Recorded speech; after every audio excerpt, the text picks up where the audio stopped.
I'm Jody, the mom, And I'm Dr. Bahr, the doc. and this is Mom and Doc Talk, where we talk all things healing pans and pandas. We bring together the mom experience and the doc expertise to give you the information and tools you need to help make the next right decision to get your child back. Let's dive in. Hi, everybody, and welcome back to Mom and Doc Talk. I hope you had a great summer and that you enjoyed. If you stuck with us for some of the replays of our favorite episodes or our most listened to, downloaded, whatever episodes, while we were taking a bit of a break from new content, then we're glad to have you still here. If you took a break along with the break we needed to take, welcome back. We decided to kick off this season with two members of our team, Dr. Gregory Pais and Dr. Ben Zorensky, because we had them on last season for an episode where we got a little geeky about homeopathy, and Jody loved it. A lot of our listeners loved it. Dr. Zorensky and Dr. Pais loved it. So we thought we would come back and just have a little bit more conversation about homeopathy to sort of set the stage for season 3. And so we're going to talk about a couple of aphorisms or paragraphs from the Organon of Medicine. So I got my handy dandy book here for anybody who's watching on video. So we can talk about a couple that are really important for the concept of homeopathy and just like what we can expect and what homeopathy is ultimately trying to do. So welcome, guys. We're really excited to have you back for this kickoff to season 3. Thank you. Good to be back. Yeah, absolutely.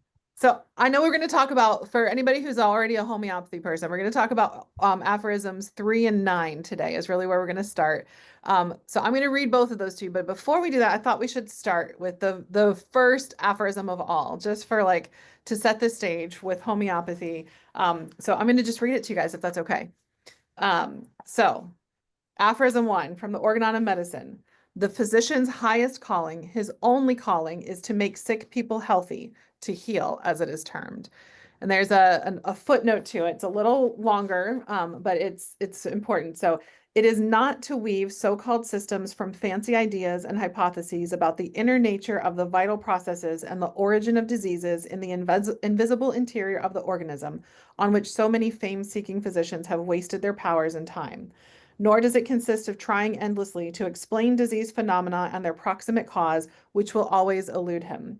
Nor does it consist of holding forth in unintelligible words or abstract and pompous expressions in an effort to appear learned, so as to astonish the ignorant, while the world in sickness cries in vain for help.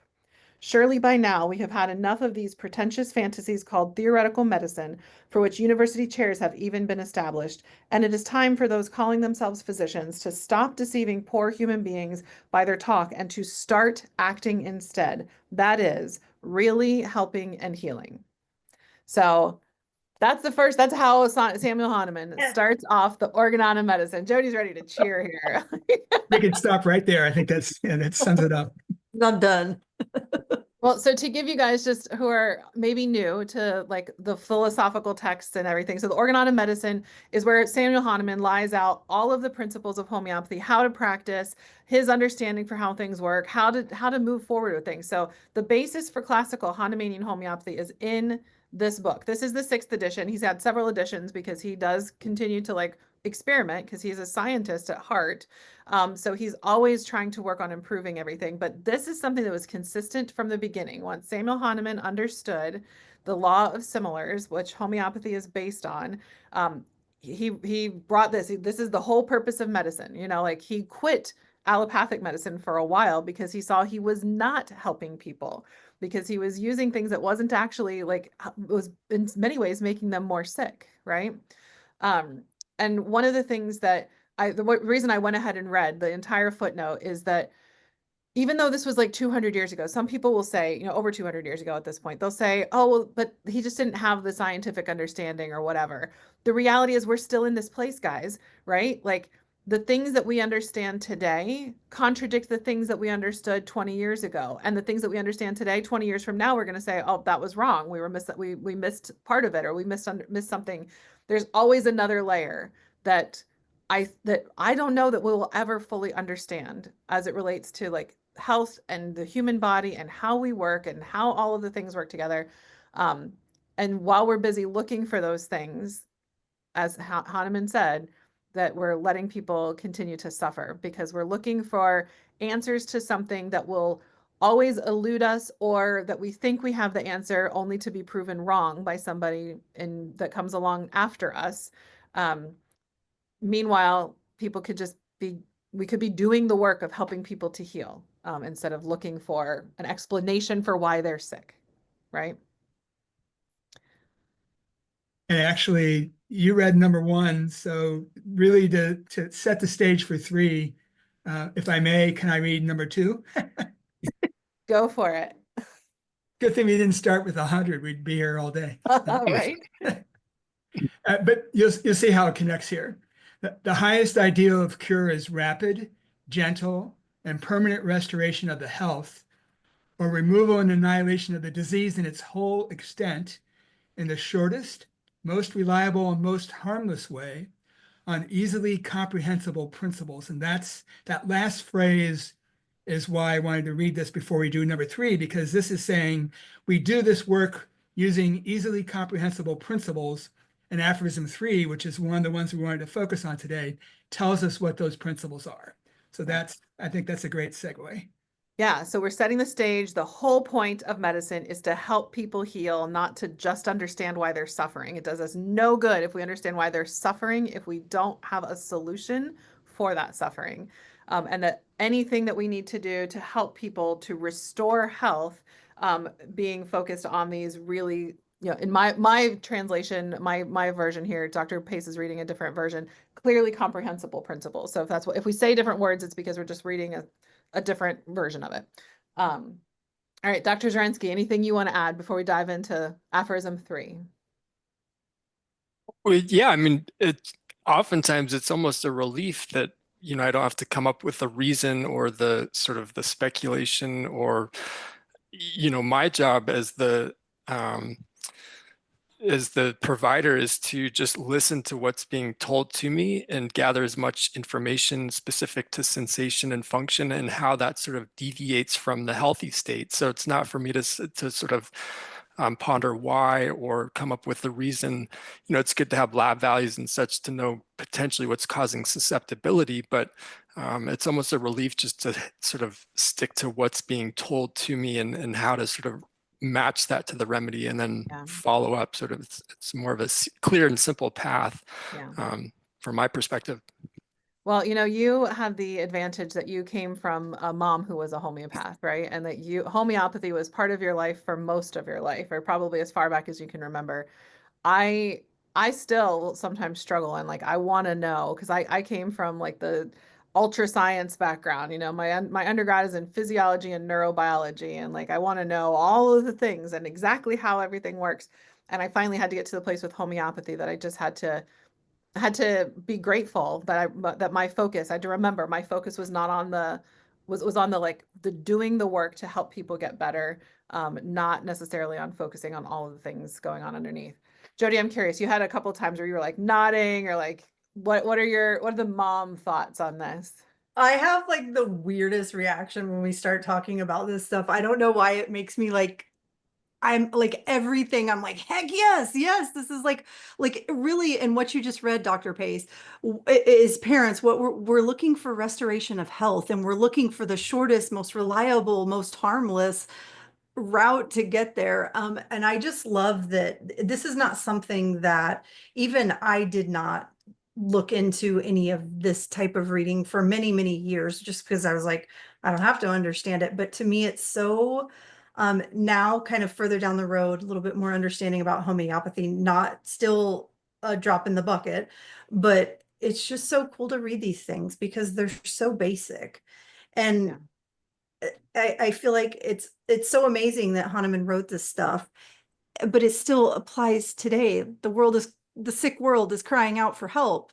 And how cool is it that we have providers in a form of medicine that can gently restore? And I just love reading about all of this. And then it's so foundational and following laws and principles of nature that it can remain unchanged for over 200 years. If allopathic medicine was the same as it was 200 years ago, people would be getting bloodletting and mercury. for treatment. Purgatives, you know. So so the fact that it has remained unchanged for 200 years and is still helping people heal, and even in cases where nothing else is working, just goes to show how sound the principles for the underlying homeopathy are. So shall we move on with some of those comprehensible principles, the easily comprehensible principles?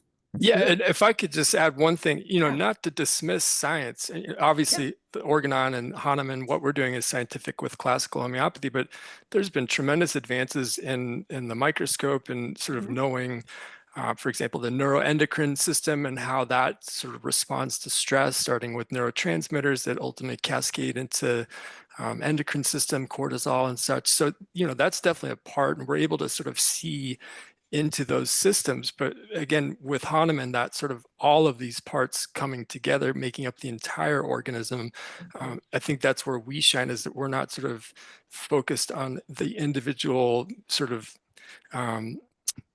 breaking down into the sort of the one chemical or another, one body part or another. Exactly. And that can be important. There can be supplements or medications that help with that. But again, it's that total symptom picture that we're focused on. And that's sort of, I just want to make that distinction that science, Well, there's. and Samuel Hahnemann was nothing if not a scientist. Homeopathy, when you actually understand how it is studied, how it was developed, how it's applied, it is one of the most scientific forms of medicine, in that there is the scientific method is rigorous behind everything with homeopathy, right? The place where we struggle is the full understanding of exactly how it works and the mechanism of action, right? But other than that, everything related to homeopathy, and even that is scientific. It's just probably we don't have the science and the technology to understand it yet. But the thing that's always remarkable to me, and we talk about this as our team studies these texts regularly, is all of the things that Samuel Hahnemann talked about, and he didn't have the language to talk about it precisely, but he talked about it with pretty intense precision for something that he didn't yet understand and he couldn't prove, but he understood deeply about how things worked, including talking about things that are related to basically to germ theory before we even understood there were germs. Like before the first time that was it Louis With Pasteur? cholera, I was just having that same thought. He Yeah. described tiny little animalcules that he felt were what happened and why cholera spread. Yeah. And so he was the progenitor of germ theory, because Right. no one wrote about, at least in non-Eastern languages, no one wrote about that before Hahnemann. Yeah. Right. Mhm. Right.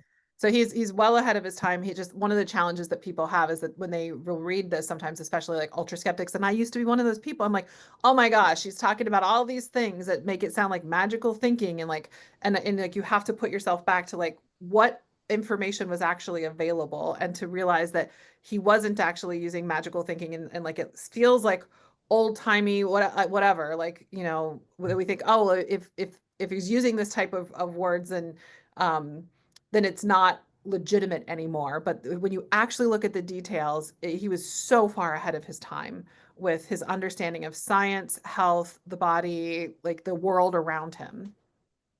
I mean, when you say scientist, people may not know he was a botanist. He knew his plants. He was a chemist. I mean, Chemist, yeah. up to his point in time, they were using mercury for people with syphilis, but it was in a crude form, so they were basically killing them as they were trying to cure them. And he developed that very specific, the mercury we use today is the form he developed, that he solubilized so that it didn't have the toxic effects, and then he used it in smaller doses. So even to that degree, he was the ultimate scientist in terms of experiment. Well, let's go on with Aphorism 3, shall we? So I'll go ahead and read it from my version of the text. So Aphorism 3 is, if the physician clearly perceives what has to be cured in disease, that is, in each individual case of the disease, knowledge of the disease. If he clearly perceives what is in medicines which heals, that is, in each individual medicine, knowledge of medicinal powers. If he applies in accordance with well-defined principles what is curative in medicines to what he has clearly recognized to be pathological in the patient, so that cure follows, that is, if he knows in each particular case how to apply the remedy most appropriate by its character, selection of the remedy, prepare it exactly as required and give it in the right amount, the correct dose, and repeat the dose exactly when required, And lastly, if in each case he knows the obstacles to cure and how to remove them so that recovery is permanent, then he knows how to treat thoroughly and efficaciously and is a true physician. So for those of you who got a little bit lost in his, because that was all one sentence, Samuel Hahnemann likes to write in long run-on sentences. He's saying if you know and understand the disease, you know and understand the medicines, you know how to choose the right medicine for the particular disease as it's presenting in the person and give the correct dose, then you know how to treat and you know how to remove any obstacles to health, which we always talk about on this podcast. Then he knows how to treat and help somebody heal and is in that case a true physician. Yes, again. As you're reading this, I'm like writing down what you're writing. I'm like, wait, knowledge of the disease, knowledge of the medicine, remedy selection, knowledge of remedy management, and obstacles to remove. That's literally what healed my kid. Yeah. I mean, it's simple, right? Like, Yes. there you go. That's what you got to do. And then this whole rest of this book is talking about how to do this with like a lot of details, because I mean, that's oversimplification of what you need to do, but that's what it takes ultimately to know these things really well, to be able to be a true physician, to help people heal. Go ahead, Dr. Pais, you're dying to say something. Well, just as naturopathic doctors, I chose ND school coming out of a background of a lot of the other traditional approaches like herbal medicine and physical medicine, et cetera. But as NDs, at least the vitalist branch of naturopathic practice, we come from this idea that we want to treat the individual case of disease, right? Mhm. That's what we're focused on. And we want to know what we're using, what it does to the body. We want to be able to, in some cases, prepare it, but more, at least know where it comes from and how it's made, right? Mhm. And then the big one for a lot of NDs, of course, is removing the obstacles, right? And gets into Mhm. diet and lifestyle. And I remember Dr. Amy Rothenberg, who's a wonderful naturopathic doctor.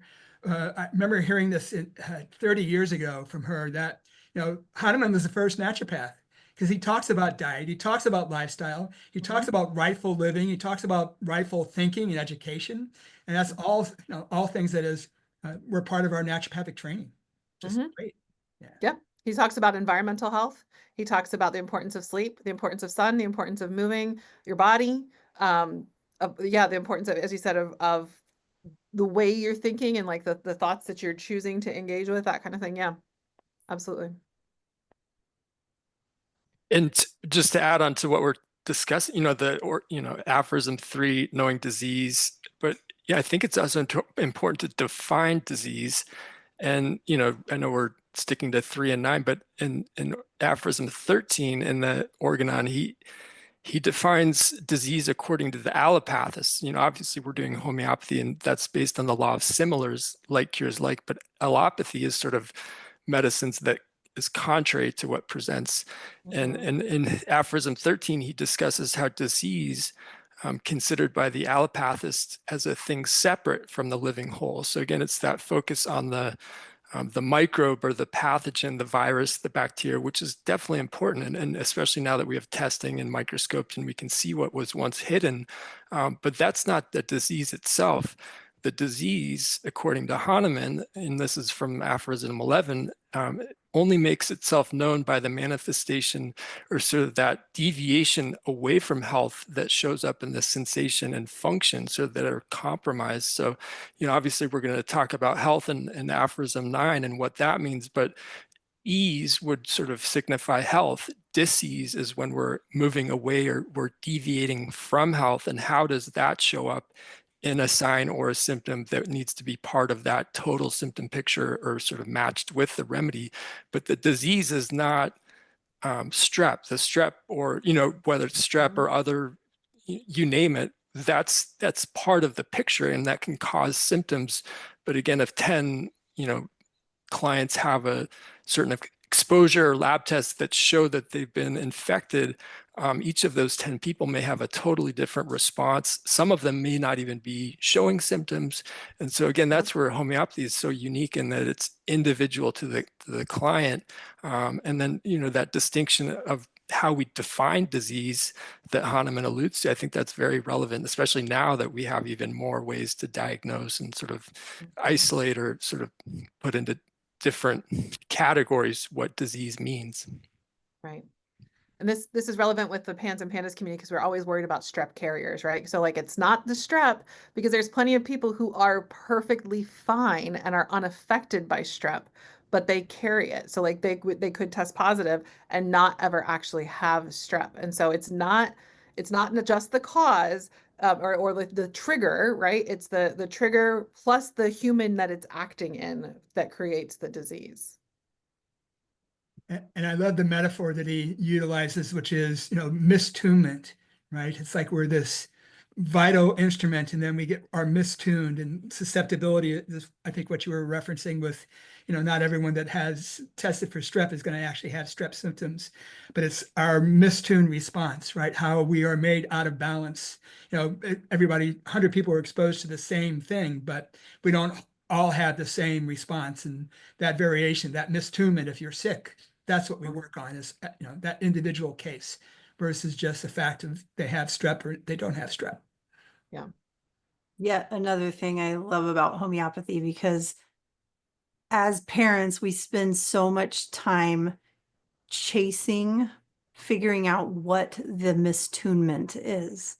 And it's literally, I think I could still be chasing what the mistunement is in Avery and still not know exactly what it is.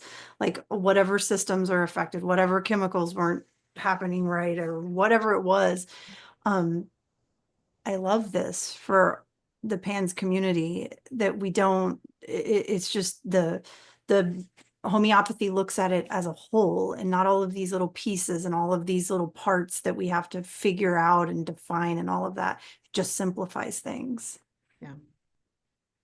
Yeah, and the reality for PANS families, like, we always say pans and pandas because some people are still finding things about pandas, but I mean, I have never met a kid who has just strep as a trigger. It might start that way, but it doesn't stay that way.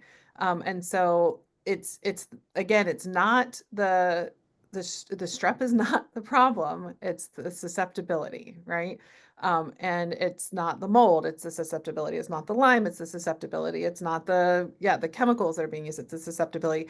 And when we are just looking for each trigger or each thing that you think is the causing the mistunement, you're not actually addressing how it's mistuned. You are just looking for all of the ways that could be contributing to it, but you're just going to keep chasing it because it will spread. It always spreads. Something else adds to the picture.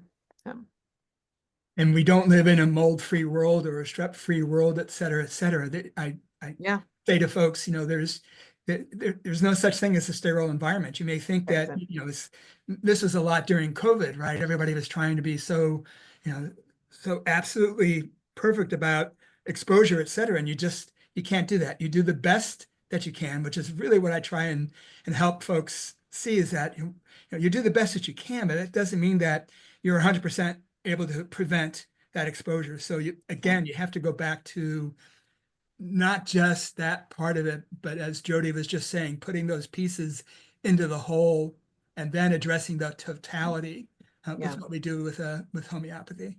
Well, and we find out too, the times that we have tried to get to like more sterile place, that we find that it causes its own problems too. Like, let's talk about the overuse of antibiotics and like thinking that we need to be sterile inside, and look at the havoc that has reaped on our bodies by just assuming that all bacteria are bad and we should just kill them all. And I think that we're seeing the ramifications of that with like thinking all fungus or yeast or mold is bad, and like what we're doing to our bodies as a result, or all parasites are bad. And it's anyway, we always need to focus on the totality. We need to focus on the triggers, meeting the human and working on the susceptibility as it relates to how disease is showing up in that person, right? Shall we move on to the good stuff of Aphorism 9, or is there anything else you guys want to talk about with Aphorism 3? All right, I'll move on. So Aphorism 9. And Jody, you're gonna love this because for last season, we interviewed Dr. Stephen Messer for our 100th episode, and we're going to read one of the things that he quoted that I was like, I joined him and I said along with him. I don't know if it made it to the recording, but here we go. This is this is actually where it came from. So one of Stephen Messer's favorite aphorisms that he referenced in our 100th episode. So aphorism 9. In the state of health, the spirit-like vital force, dynamis, animating the material human organism, reigns in supreme sovereignty. It maintains the sensations and activities of all the parts of the living organism in a harmony that obliges wonderment. The reasoning spirit who inhabits the organism can thus freely use this healthy living instrument to reach the lofty goal of human existence. Not gonna lie, guys. This aphorism, I love it now, and I see how true it is, and I understand it. When I first got to homeopathy, I was like, Yeah. Nope. Spirit-like vital force. What are you talking about? No. So let's chat. Let's chat. That's literally what I was thinking as you were reading it. And I read this morning, and then I text you like a weird GIF or something where I was like, I have no idea what I'm reading. I understand this so much now, and it's 100% true. Before homeopathy, I would have had the same reaction. Like, this is ridiculous. Like, this is woo-woo as it gets right here. But this is what happened. This is what we experienced. Very cool. And for me, coming from the other end of that, I never, I mean, maybe I'm a product of the 60s perhaps, but this just was a resonance when I read this. When I really started reading the Organon, it was a confirmation, an affirmation of my perception of health, and even before I was into homeopathy that much. Because I first read this back in like 1978, and I'm not saying I knew what it meant, but there was a resonance that, spirit, like, I interpret it as energy, right? Because that's really, he's not saying spirit like a ghost. He's not saying spirit like Holy Spirit. He's saying spirit like, which is his way of just saying non-material or energy. But for So some it people, really- it might be Holy Spirit. Like, I Yeah, mean, we can't say sure. for sure, because Hahnemann he was a religious man too. Yes, So like, very much. You're right. so the Maybe it point did is where for I him. came to is there are things about our bodies that science has not explained and might never explain. There are things about the world, about the universe that I do not have an answer for. Science does not have an answer for, and that this basically is where that's coming from, is we have to use some word to describe it, and depending on where people's proclivities, their upbringing, whatever, their cultural experience, wherever that lies, it's how we talk about the same thing, right? This phenomenon where something about us turns us from, instead of all of these molecules that are made up from literally stars, like we are made from stardust, and somehow, instead of being stars or plants or a mouse or whatever, like that we are humans, that we have a body that works together with all of these little cells that, like, yes, we see how they grow. We see how we go from, two separate, the gametes to being a full human being. But still, there's something magic that happens that we don't really fully understand. And this is basically saying, here's the magic, and we're going to call it the spirit like vital force. And even though we don't know exactly what it is, without this, we don't do well. But when we have this and it's working well, look at what we can do. Look at what amazing things our body is able to do. The lofty goal of human existence. Are you quoting Joni Mitchell there, Oh, was I? Dr. Bahr? Yeah, Stardust. We are Stardust. You bet. No, I'm actually, so my daughter, when she was a baby, we bought her a bunch of like physics for babies books, and my favorite book that I will probably keep until we die is the Astrophysics for Babies, because it talks about how it talks literally about how all the elements that come to us are from stars, and that like dead stars live on in us. I believe that's from her songs. She wrote Woodstock, so I think that's where she talks about being stardust. See, look, there you go. You from the 60s and me with the science, and we still came to the same place, right? We're all stars. We're all made from stars. Well, the word spirit, I think of like inspiration or respiration. So, even our breath, unless we're out in the cold, and it's sort of fogging up, you can't see our breath. And it's almost similar to the way that a remedy works in that it's dynamic. I mean, you can't look into the microscope and see any physical constituent of the plant, the mineral, the animal that makes up the remedy. But again, another word from that definition is dynamic, which is, literally means a force that stimulates change or progress within a system or process. So again, if you take arsenicum in its crude form, that's potentially toxic, but when you dilute it and succuss it and you sort of potentize it, that now becomes a remedy that can, again, you can't see how it works or sort of nail down the mechanism of action, but it has an effect on the dynamic part of the human body, and that sort of affects sensations and activities, and sort of bridges that gap from that deviation from the healthy state, the disease, and sort of reduces susceptibility and sort of allows for that harmony to sort of once again happen in the body. But I think, go ahead, Greg. No, Ben, please. Oh, but yeah, I mean, I think again, we mentioned harmony before, the healthy living instrument, so, and a lot of this with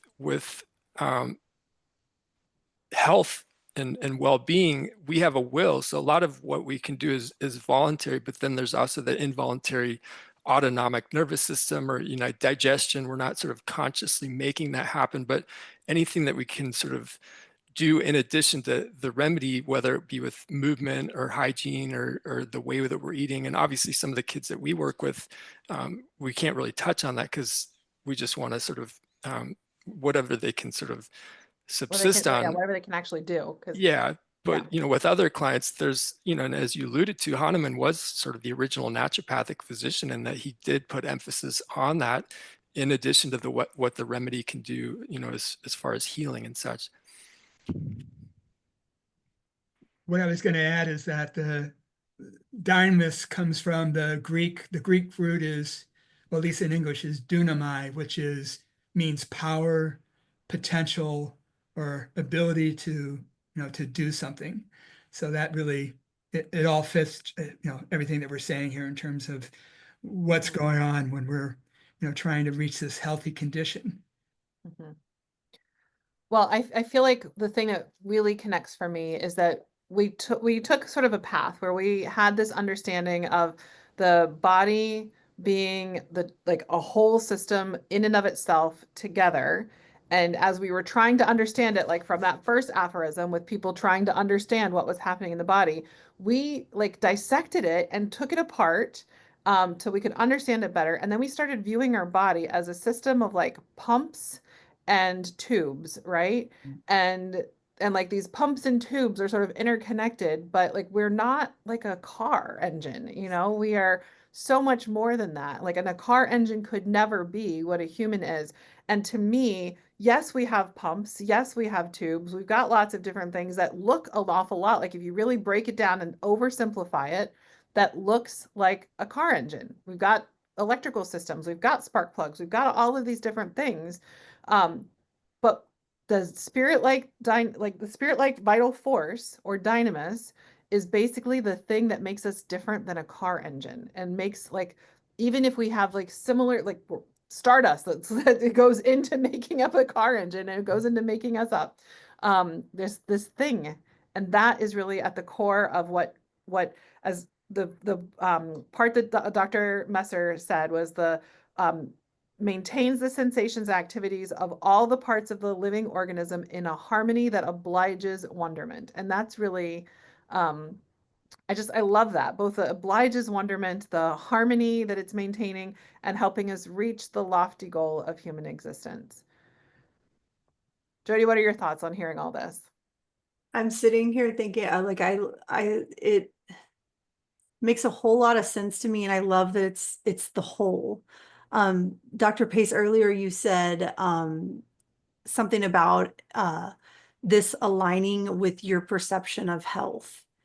And I think it's really hard for us as PANS families because we come in in this mainstream medical, or even, I mean, maybe even humans right now, because we are taught this way of caring for our bodies and then caring for our children's bodies. I had a certain perception of health. And whenever I came to homeopathy, I didn't think a lot of it because we were backed into a corner, so we just had to go. But then the further we got in, I realized that my perception of health needed to shift a little bit. And I didn't realize I was shifting into this stuff, but it's a really, really slow shift. And I think it's okay for, as families, us to explore the fact that our perception is one way and there are other options, other ways to go about it. I think we have to unlearn some stuff in order to like be even willing to take the stuff that we're talking about today in, Yeah. and really I had kind to. of open our minds up and be willing to imagine that we don't do all of the ologist, because it's all just taking the body apart and treating systems and everything. There's actually something that can come in and gently care for the whole and heal the Yeah. whole. Yeah. Now, the thing that's so funny to me is that this aphorism basically describes why I went into naturopathic medicine instead of allopathic medicine, which was my original plan, that I wanted to help people actually heal and I wanted to help them live their best lives. And, in spite of whatever was handed to them as far as like a diagnosis or a challenge that they've got with their health. Um, and yet it took me a long time to accept homeopathy as a possible solution because of that skepticism that I have. And then once I finally saw the difference between what you could see happen with herbs and diet, which can definitely be helpful.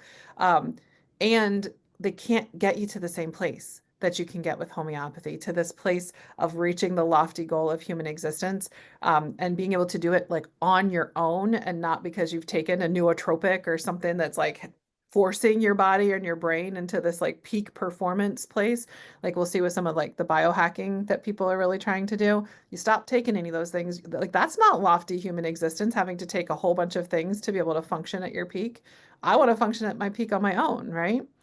And I've talked to several of my colleagues who appreciated homeopathy to an extent, but never really followed through with it. And there's so many of them who are saying like, this isn't what I went to naturopathic school for. What I'm doing day in and day out is not achieving what I went to school for. And I'm like, yeah, because you're not doing homeopathy. And they're like, oh, yeah, yep. Now what? I want to add to the piece about lofty goal of human existence, because this is something that my mentor in all things Organon, Dr. Joe Kellerstein, who's a wonderful naturopathic homeopath, he brought to my attention. There's the magnum opus, another one that Hahnemann wrote, was his theory of chronic diseases, and went through several versions. And this is just going to read one sentence. This is from his preface to the first edition, which he wrote in 1828, but it directly relates to this concept. If I did not know for what purpose I was put here on earth, to become better myself as far as possible, and to make better everything around me that is within my power to improve. Yeah. Right. Yeah. Just what you were saying, Dr. Bahr. Well, I You said wanted it a to million times and I will say it a million times again that I really believe that Pan's kids who heal, especially those who heal with homeopathy, and I'm seeing this with so many of them, that like they are going on and doing remarkable and profound things. And so like I have gone to the point that I've said that Pan's kids are going to save the world, because of what they have gone through, and the healing that they have with homeopathy is getting them to this, where they are reaching and they're living the lofty goal of human existence. And in part because of what they've gone through, like they don't take what they have in front of them for granted. And so many of them are going on and saying like, I got through this and I am so much better, and I'm not going to waste this opportunity. And even And the just ones that just want to hang out too, that's also great. The lofty goal of just existing is also fantastic. So no pressure for any Pans kids who might be listening to this. You don't have to save the world. You can be okay, just like hanging Save the out. world one person at a time. Yeah. Yeah. and the way you just define that, Dr. Bahr, you said healing, not cure. I mean, so disease, I mean, you can cure a disease or you can eliminate sort of so that it's not showing up on lab work or diagnostics, but the word healing literally means to restore to health or to make whole again. So I think that's sort of the the emphasis for homeopathy and what we're doing is that whole person, and it's not just the system, nervous system, immune system or specific organs or tissues or cells or organelle, such, but it's the family dynamic. It's, their relation to humanity and sort of the larger picture and that sort of holistic nature of us as human beings. And I think, that's where homeopathy heals and sort of can be more effective, safe, simple than sort of other modalities of medicine. There's a time and a place for all of this, but again, homeopathy is sort of that trump card, if you will, that or the sort of the ace in the hole that really can sort of touch on all of what we're talking about here. Yeah. Jody, do you still feel like your brain is all scrambled with these, or do they make a little bit more sense? It's so easy to understand when y'all talk about it. I was just thinking, I love that we cannot just do two, right? We have to talk about other ones because it all comes together. And then I was also like, the second y'all read it, it made perfectly good sense to me. And I love it. No, my brain is actually for once okay. For what it's worth, the only reason it probably helped because I was able to put certain emphasis on things because I've read it like 10 times or more, right? Yeah. Like the first time I read it, my brain was so scrambled, and the second and third time. And even to this day, like Dr. Pace has been practicing for a lot longer than I have and has had a lot more experience with reading through the Organon again and again and again. And even when we as a team read through the Organon together, which we've done twice now, because even as like every time we read it, there's something more that we understand a little bit better. And like for what it's worth, like, I mean, it's tough with Hahnemann and his like paragraphs long sentences too, It's not so just Sammy. That's the classical aphorisms, right? That's the yep, way they used to write. Right? yep, You had to think when you read something. yep, Yeah. Cool. yep. I want to take us back to aphorism 3 for just a second. It's the one about knowledge of the disease, the medicine, the remedy selection, the management, and obstacles. I love the very end of the last sentence. And it's talking about the physician and his knowledge and whatnot. At the very end of it says, and he is a true practitioner of the healing art. And it makes me feel pretty overwhelmed. My place in all this is rather overwhelming because I get to see it on a large scale. I wish every Pan's parent, I wish every human had a little looking glass into what I get to see. And what it is a whole lot of kids healing and getting better. And man, I'm like, I read the end of that aphorism. I'm like, true practitioner of the healing art. Like, I get to sit with you guys while y'all do this thing. And it's so cool. Like, Hahnemann was explaining y'all, and it is an art. It's like, it's especially with Pan's kids, it's really a difficult condition. I can't imagine how difficult it is to care for Pan's children with homeopathy, but man, you guys do a really good job of it. So I feel pretty honored to be sitting with the folks that Hahnemann was describing in this aphorism. Well, on that note, is there anything else that either of you want to make sure that we chat about as it relates to these two? Or do we let Jody just leave it there with the true practitioners of the healing art? Sounds good. I just have one last thing to say. I think the lofty goal of human existence, there is just like disease, each one of these kids that we work with has a different presentation. It's a individual with a disease that has certain characteristics. And that lofty goal for each each human is unique to that person. So it's not like there's sort of the ultimate lofty goal for anyone, but it's sort of what each person strives for, how they can thrive and sort of in that existence. And I think I just wanted to point that out. Absolutely. I appreciate that, because we don't all have to save the world. I don't want to save the world. I want to do my part to make the world a little bit better for a small group of people. But my job is to save everybody. You're doing a pretty big part, Dr. Bahr.